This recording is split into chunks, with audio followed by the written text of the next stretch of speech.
السلام عليكم. بسم الله الرحمن الرحيم. اللهم علمنا ما ينفعنا وما ينفعنا بما علمتنا وزدنا علما. اهلا بكم يا دكاتره في محاضره جديده من محاضرات تاسيس الكليات الطبيه والكلام ده. يعني اتمنى تكونوا استفدتوا معانا في اللي فات. النهارده محاضره محتاجه ايه؟ محتاجه كوبايه قهوه زي ما بيقولوا. انا شربت القهوه. ليه طيب؟ هي مش صعبه ولا حاجه، بس هي عارف محتاجه فيها شغل. والنهارده هنبدا بقى اطلع معاك بالليفل، بطلع معاك بالمستوى. هنعمل ايه في الليفل ده؟ هنبدا نزود كلام انجليزي. يعني هزود الانجليزي بتاعك وهزود تقرا انجليزي كتير احسن ما كان العربي هو الاكتر يعني. تمام. هناخد ايه طيب النهارده؟ عارف في ثانويه عامه او ثانوي عامه اولى وثانيه وثالثه كنت باخد ايه؟ تقول لي والله يا محمود انا كنت باخد الجهاز التنفسي، الجهاز الدوري اللي هو القلب والعضله، الجهاز الاخراجي، البولي، تناسلي الذكاء، تناسلي النسوي، باخد اجهزه الجسم يعني. هو ده اللي هنعمله النهارده. انا عارف اسم الجهاز اسمه ايه بالميديكال، وهاخد عن كل جهاز عارف كلمه كده.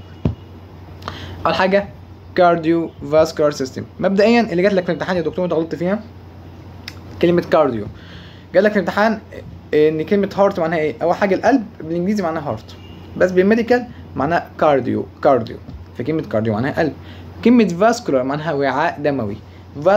وعاء دموي. حتى في كلمه هتاخدها بعدين اسمها فازو دايليتيشن، يعني توسيع الوعاء الدموي او اتساع الوعاء الدمويه.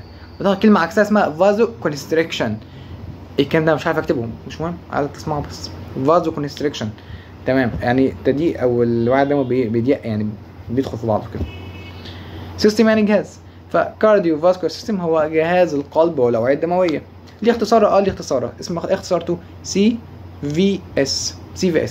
على فكره ده بلوك كامل في بشري، يعني اسال كده زمايلك اللي بشري في ثانيه ولا في ثالثه تقريبا، في ثانيه هو، لا في ثانيه. انت بتمتحن يقول لك انا بمتحن CVS. ايه CVS؟ كارديو فاسكولار سيستم.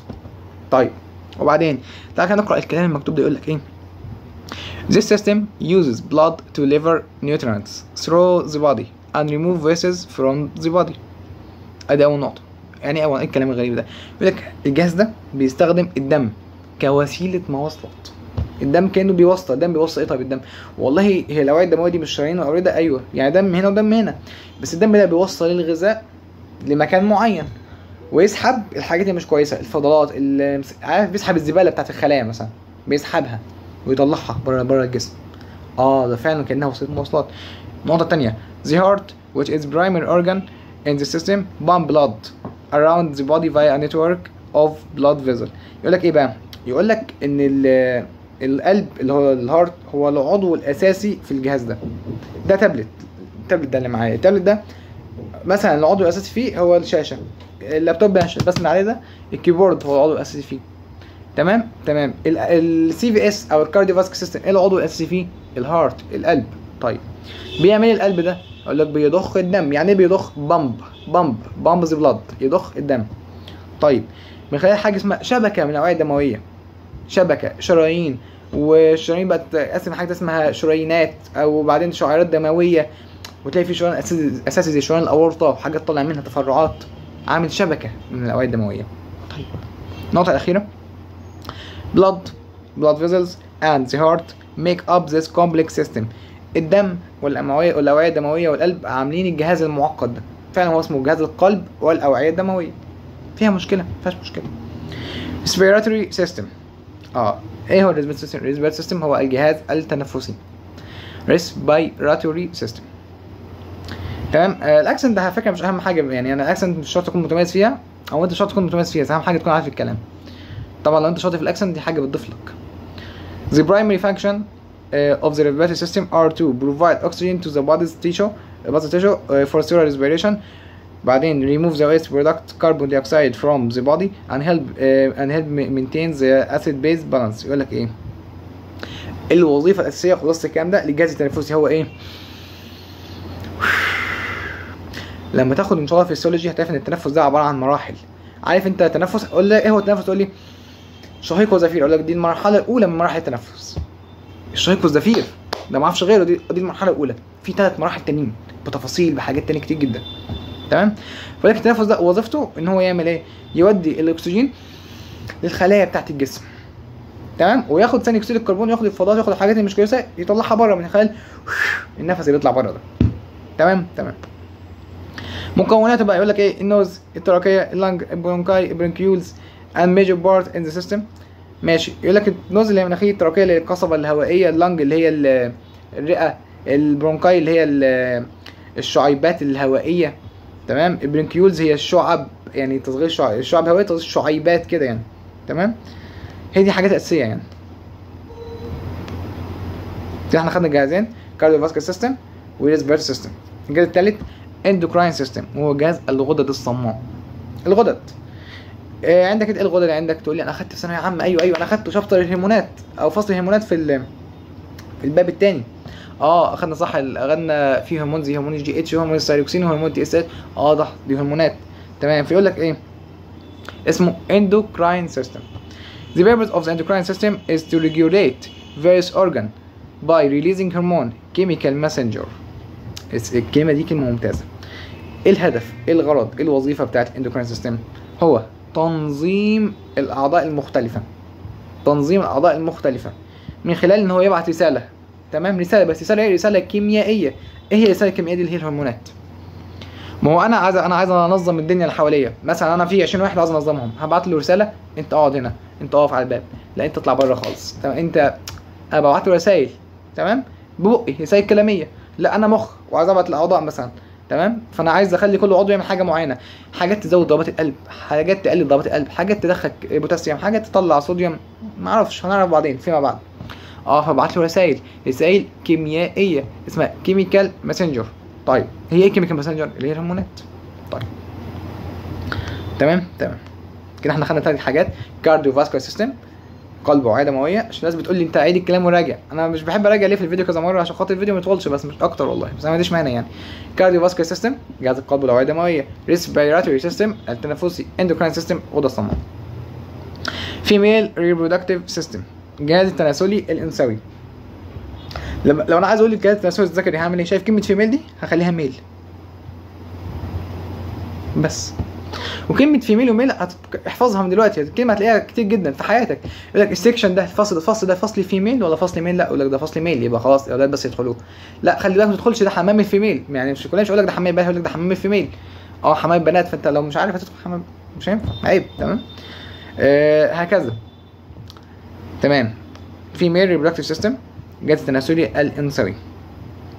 This system function to produce gametes and reproductive hormone. الجهاز ده عارف في ثانويه عامه كنت تاخد حاجه اسمها الامشاج التناسليه او امشاج، يقول لك ده مشيج انثوي ولا مشيج ذكري. امشاج يعني الامشاج دي بينتجها الجهاز التناسلي الانثوي اللي هو الاناث، والذكري في الذكور. طيب ماشي، في بعض الهرمونات بتطلع زي اف اس اتش والال اتش والحاجات دي بتطلع من الجهاز التناسلي، بيساعد فيها الجهاز التناسلي الانثوي. طيب وبرده في حاجات كتير جدا هتلاقيها متعلقه بانها زي الاستروجين مثلا. الحاجات دي كلها هنبقى نتكلم عنها ان شاء الله فيما بعد يعني في محاضرات مختلفه. على فكره انا شارح الهرمونات كلها على القناه عندي. طيب male reproductive system هو الجهاز التناسلي الذكري. يقول لك ايه؟ the function of male reproductive system is to produce sperm. الوظيفه بتاعت الجهاز التناسلي الذكري وطلع لسانك في الذال. انا بحترم جدا الناس تطلع لسانها في الذال، في ازاي؟ في الثاء اللي هي الحروف اللثويه، بس مش يعني بس مش ما تهموش بره، يعني اللي هو عارف نعطر في كده. الناس اللي بتتعلم تجويد هتلاقيها ما شاء الله بيرفكت في الحوار ده. طيب عندي ازاي تطلع لسانها عندها اللي هي ممتازه ما شاء الله يعني، عقبالنا كده. تقول لك ايه؟ الوظيفه the function of male reproductive، وظيفه الجهاز التناسلي الذكري هو ايه؟ انتاج الحيوانات المنويه. سبيرم يعني حيوان منوي، سبيرم حيوان منوي، تمام. اظن انت عارف اللي هو بيكون شكله ازاي، بيكون شكله لو كده اللي هي عامله كده يعني حيوان منوي، تمام.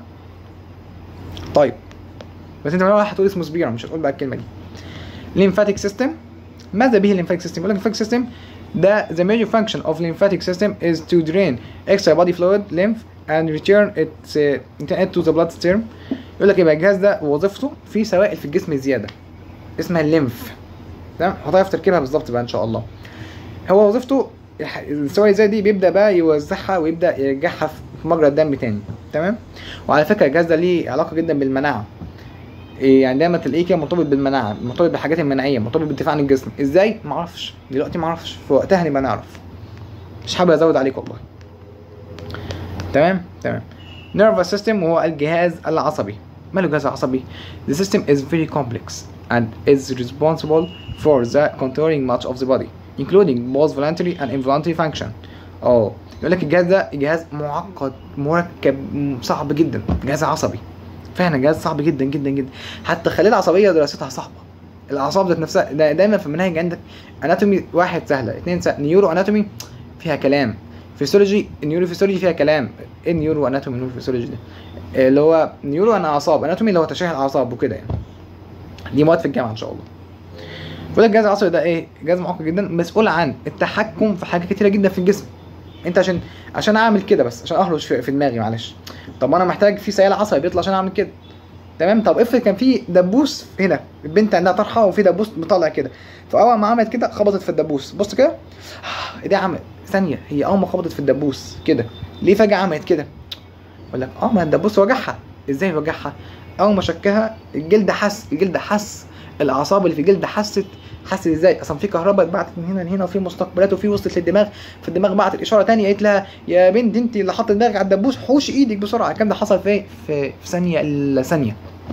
شفت ازاي؟ جهاز معقد يعني واحد يقول سبحان الله فعلا والله. طيب في حاجات تانية مسؤول عن الوظائف الاراديه واللا اراديه، تمام؟ حاجات انت ليك تحكم فيها، حاجات انت لكش تحكم فيها، وده برضه هنتكلم عنه بعدين. وممكن اديك دلوقتي معلومه، اقول لك ان الجهاز العصبي ينقسم لحاجتين مثلا. جاء حاجه اسمها، تعالى نكتبها طيب بما ان انا قلتها فنكتبها. حاجه اسمها CNS، حاجه اسمها ANS و CNS، ده قناه كرتون دي ولا CNS، C Central and Nervous System. يعني جيت هنا قبل كلمه Nervous System حطيت كلمه Central، تمام؟ سنترال نيرفس سيستم. ايه الجهاز السنترال؟ الجهاز العصبي المركزي، وهو المخ والحبل الشوكي. طيب والاي ان اس اوتونوميك نيرفس سيستم، او ممكن نقول عليها بي ان اس مثلا بيرفر نيرفس سيستم يعني، هو الجهاز الطرفي، العصب الطرفي المركزي الطرفي، وهو بيكون ايه؟ الاطراف اللي ماشيه هنا والاعصاب المتفرعه والحاجات دي، تمام؟ بيكون عليها بريفرال نيرفس سيستم. كلمه اوتونوميك دي حاجه متحكمه فيهم الاثنين، فاحنا ممكن نقول بريفرال بي ان اس لو بريفرال نيرفس سيستم. تمام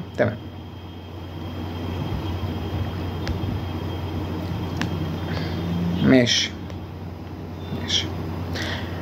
انتجمنتري سيستم هو الجهاز، مش عايز اقول الجهاز، عايز اقول لك ان هو نظام، او نظام الجلد، او الجهاز الجلدي اللي هو الجلد ذات نفسه، منطقه الجلد كلها، تمام؟ يقول لك the system is، على فكره ممكن يجي سؤال اكبر عضو في جسم الانسان هو الجلد، اكبر حاجه في جسم الانسان جلدك. system is one of the largest body system and makes an approximately حوالي 16% of total body weight. وزن جسمك كله حوالي 16% منه جلدك، تمام؟ جلدك حوالي 16% منه. ماشي. وبعدين ايه؟ وبعدين اللي هو اسمه جلدك، اسمه الجلد اسمه سكان. تيجي نربط معلومه بمعلومه عشان نختم الفيديو ده. ايه معلومه؟ ان النهايات العصبيه، انا هسالك سؤال طيب، مش هو الاجابه، لا هسالك سؤال وهقول لك اجابته مع الجروب مع بعض، واللي يعرف يقول لي. يعني دلوقتي لو واحد حط ايده على البوتاجاز هيتحرق ولا لا؟ هيتحرق، صح؟ لو واحد حط ايده على البوتاجاز هيحس بألم. طيب لو سابها كده نص ساعه ولا حاجه مثلا، وبعدين حرق الدرجه الاولى خلص، دخل في حرق الدرجه الثانيه وحرق اعمق واصعب، هيحس بألم. ده هيلسوع، ده هيصرخ من كتر الالم.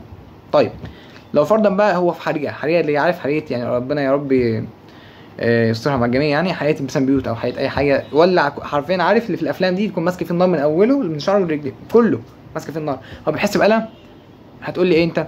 هتقول لي ما بيحس بألم، ده كله ماسك في النار، ده بيجري ويصرخ وبتاع. اقول لك الاجابه لا، هو مش بيحس باي ألم. طيب ليه؟ بص انا سبقك للفيديو الجاي انت تفكر فيها، اصلا هقولها لك دلوقتي يعني عشان نخلص. الفرق ان الاعصاب بيكون ليها نهايات معينه يعني، تمام؟ فلحد ما توصل حرق الدرجه الثالثه بيكون النهايات العصبيه اتاكلت، ان احنا عدينا حرق الدرجه الثالثه، احنا اكلنا حاجات كتير جدا، احنا دخلنا في العظم خلاص، فالنهايات العصبيه بتكون اتاكلت، فعشان كده مش بيحس بالالم. طب هو ليه بيجري؟ هو بيجري عشان هو مش في وضع مريح، ان هو مش في اجازه، واخد بالك؟ هو مش هيشرب ليمون وهو بيولع، لا هو خلاص بيجري، وضع مش مريح. ده يفكرنا في ايه، في سوره النساء تقول لك ايه؟ ان الذين كفروا باياتنا سوف نصليهم نارا كلما نضجت جلودهم بدلناهم جلودا غيرها ليذوقوا العذاب. يعني عارف فكر كده في الايه، يعني كلما نضجت جلودهم بدلناهم جلود ليذوقوا، عشان يحسوا. اصل هم لما تنضج جلودهم او لما الجلد يتحرق خلاص ويوصل للمرحله الثالثه مش بيذوق العذاب، مش بيحس بالعذاب. النهايه العصبيه مفيش نهايه عصبيه يعني، سبحان الله والله. ويجي واحد يقول لك الالحاد، يقول يعني عارف يديله بالقلم في عينه كده. طيب ايه ايه ده فعلا بجد والله. احنا بنتكلم على هو حرفيا الايه دي والله بتشرح عن درجات الحروق. هي كده والله بتشرح ان حرق الدرجه الثالثه ما فيهوش احساس والله. فسبحان الله يعني. فربنا يعني يعزنا يا رب من نار جهنم جميعا. ماشي. الدايجستيف سيستم وهو الجهاز الهضمي. يقول لك ايه وظيفته ان هو بيهضم الاكل. تمام. احنا بنعرف الاجهزه بس. ماسكروسكيلتال سيستم الجهاز اللي هيعيش معاك حياتك كلها. جهاز العضلي الهيكلي. ليه؟ انا دلوقتي لما اجي اعمل كده ثانيه انا مش المفروض في ايدي هنا في عضله اللي هي بايسبس. العضله دي مسكت العظمه دي. ما هي العضله بتكون ليها حاجتين او حاجه هنا وحاجه هنا. فبتمسك كده بص يعني في حاجه اسمها اوريجن وانسيرشن. ايه اوريجن؟ اوريجن العضله طالعه منين وانسيرشن العضله بتمسك فين. ففرضا ادي العضله طالعه من هنا وماسكه بص كده عشان اعمل كده. طيب وبعدين انا عايز انزل ايدي تحت ففي عضله من تحت بتشد كده بتشد من هنا فتشدها كده. انا عايز اميل رقبتي تحت في عضله هنا كده موجوده في الرقبه يعني بتشد كده. عايز ارفع رقبتي لفوق في عضله هتشدها لفوق. اخدت بالك؟ فدي عضلات بس مرتبطه بعظم. مش قلت لك عضله وفي حاجات بتشد بعظم. فاسمه جهاز العضلي الهيكلي. ده انت هتاخد فيه بقى اناتومي ابر ليمب لور ليمب دي كلها عضلي هيكلي. طيب خلصنا. تعالى نراجع كل حاجه اللي احنا قلناها دلوقتي. محاضره النهارده محاضره طويله بس سهله بصراحه. تعالى كده نقولهم بس كده نفتكرهم مع بعض. كارديو فاسكولار سيستم جهاز القلب والاوعيه الدمويه. ريسبيراتوري سيستم جهاز التنفسي.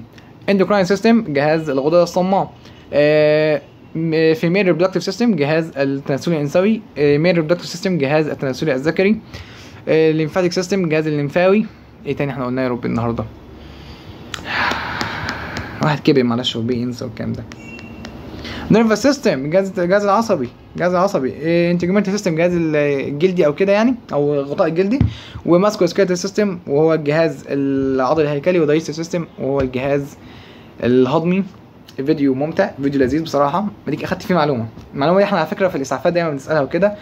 فقولها لزمايلك وتقوم متعشك قولها. يقول لهم يا صاحبي يا شباب لو واحد حرق في بوتاجاز حرق درجه اولى هيحس بالم. يقول لك طبعا ده انا بتألم جدا لو في كوبايه الشاي.